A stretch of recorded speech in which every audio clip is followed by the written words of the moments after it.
Cərimələri MyGov ilə ödəməyin mümkün olduğunu bilirdiniz? Belə ki, nəqliyyat vasitələriniz üzrə cərimələri MyGov ilə həm yaxından izləyə, həm də ödəyə bilərsiniz. Üstəlik, bunun üçün cəmi bir neçə saniyə vaxt ayırmaq kifayətdir. Bəs bunu necə etmək olar? Gəlin addım-addım tanış olaq.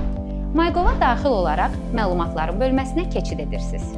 Buradan digər məlumatların bölməsindən cərimələrin alt bölməsinə daxil olursunuz. Açılan pəncərədə nəqliyyat vasitələrinizə aid bütün cərimələri ətraflı şəkildə görə bilərsiniz.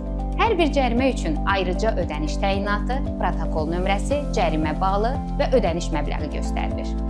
Cəriməyə daxil olaraq ödə düyməsini sıxırsınız və açılan ekranda müvafiq cəriməni ödəyərək prosesi tamamlayırsınız. Beləliklə, nəqliyyat vasitələriniz üzrə cərimələri həm izləmək, həm də ödəmək artıq bir toxunuş qədər rahat, sürətli və əlçatandır. MyGov ilə rəqəmsal gələcək buradan başlayır.